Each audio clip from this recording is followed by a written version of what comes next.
Ang kwentong ito ay hango sa tunay na buhay. Nangyari ito taong 1956 sa lugar ng Negros Oriental. Sa isang tahimik at payapang baryo, namumuhay itong si Felix. Isang masipag at mabait na binata.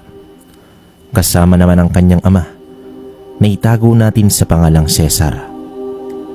Ginugugol niya ang halos buong araw sa bukirin. Nagtatanim at nag-aani upang may maipangtustos sa kanilang pang-araw-araw na buhay. Sa kabila ng hirap ng gawain sa bukid, hindi kailanman nagreklamo itong binatang si Felix. Bagkus, ipinagmamalaki niya ang pagiging isang magsasaka. Isa itong hanap buhay na minana pa niya mula naman sa kanyang ama. Sa pagsikat ng araw, sabik niyang sinasalubong ang bawat umagang puno ng pag-asa. Ngunit sa kabila ng kanyang kasiyahan sa simpleng buhay, may tila isang bahagi sa kanyang pagkatao na masasabing kulang. Ngunit hindi naman niya iyon matukoy kung ano. Sa liwanag ng araw, si Felix ay isang masipag na magsasaka. Tahimik, matiyaga, at may malasakit sa kanyang pamilya. Ngunit sa ilalim ng mapusyaw na liwanag ng buwan, isa itong tagapagtanggol ng kanilang baryo, laban sa mga nilalang ng dilim.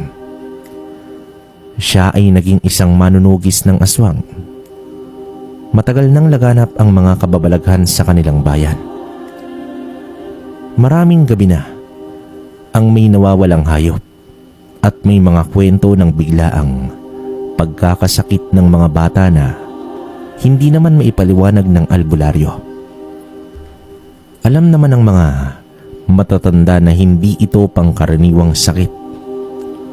May mga nilalang na gumagala sa dilim. Nagtatago ito sa anyo ng tao. Ngunit nagiging mababangis na pagdating ng gabi. Hindi isang ordinaryong mandirigma si Felix. Gamit niya ang isang mutya ng pangil ng unggoy na iniwan sa kanya ng kanyang yumaong lolo. Ayon sa alamat ng kanilang pamilya, ang pangil na ito ay may kapangyarihang lumantad ang tunay na anyo ng aswang kapag hinawakan. Kapag suot ito ni Felix, nagiging matalim ang kanyang pandama, mas lumalakas ang kanyang katawan, at nagiging mas mabilis ang kanyang kilos. Isang gabi, habang tahimik na natutulog ang kanyang ama, nagising naman si Felix sa tunog ng mga kaluskos sa labas ng kanilang kubo.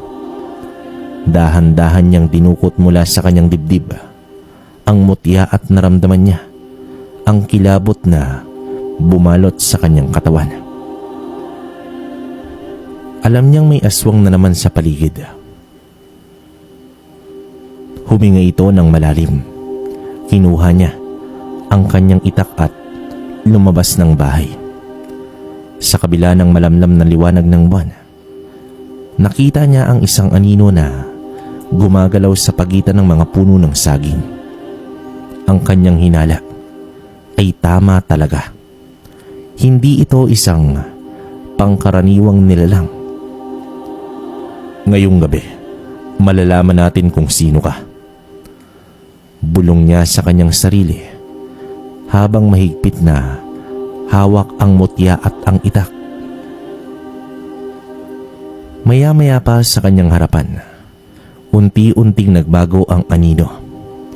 Nagkaroon ng mahabang kuko, namutla ang balat, at lumabas ang matulis nitong pangil. Isang nilalang ng dilim ang nakaharap niya at handa siyang labanan nito para sa kaligtasan ng bayan.